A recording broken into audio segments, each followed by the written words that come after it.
Seria Regăsirea puterii interioare. Capitolul Nu sunt ce mi s-a întâmplat, sunt ceea ce devin. Episodul 2. Povestea pe care o repezi devine realitatea ta. Există o putere pe care puțin o conștientizează.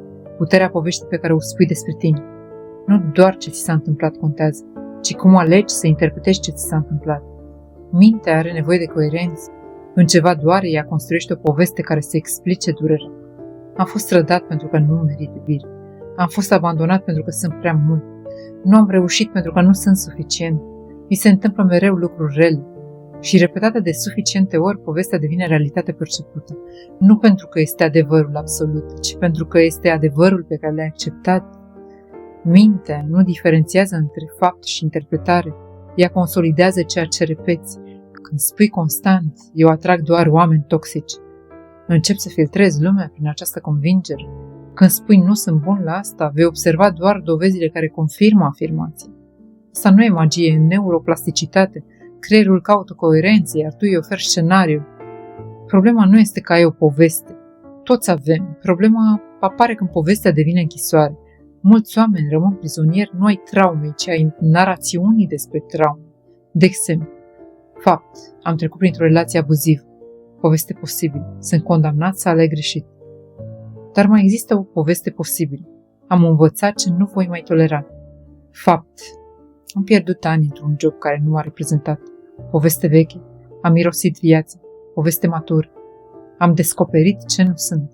Vezi diferența, evenimentul rămâne, interpretarea schimbă direcția vieții. Puterea interioară începe în momentul în care îți spui o întrebare incomodă. Este aceasta singura poveste posibilă despre trecutul meu? Pentru că mintea repetă automat ceea ce nu este examinat. Și aici intervine responsabilitatea matură. Nu de a șterge trecutul, ci de a rescrie interpretarea. Nu negi ce a fost. Îi schimbi semnificația. Când schimbi semnificația, schimbi identitatea. Iar când schimbi identitatea, schimbi viitorul. Mulți cred că realitatea determină povestea. În realitate, povestea filtrează realitatea. Dacă te vezi cel respins, vei interpreta tăcerile care spinge.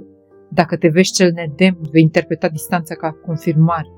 Dacă începi să te vezi cel care învață, orice experiență devine evoluție. Nu e vorba de pozitivitate forțată, e vorba de maturitate narrativă. Nu te minți, dar nici nu te condamna prin limbaj. Întreabă-te, ce spun despre mine când povestesc trecutul? Ce rol îmi atribui în propria istorie? Mă văd victimă, supraviețuitor sau creator? Pentru că identitatea ta de azi se naște din povestea pe care o repeți și vestea bună este aceasta. Povestea poate fi revizuită, nu prin negare, ci prin conștiință. Nu ești obligat să rămâi autorul unei narațiuni care te micșorează. Poți alege o poveste care nu șterge durerea, dar o transformă în sens. Iar asta nu este iluzie, este evoluție.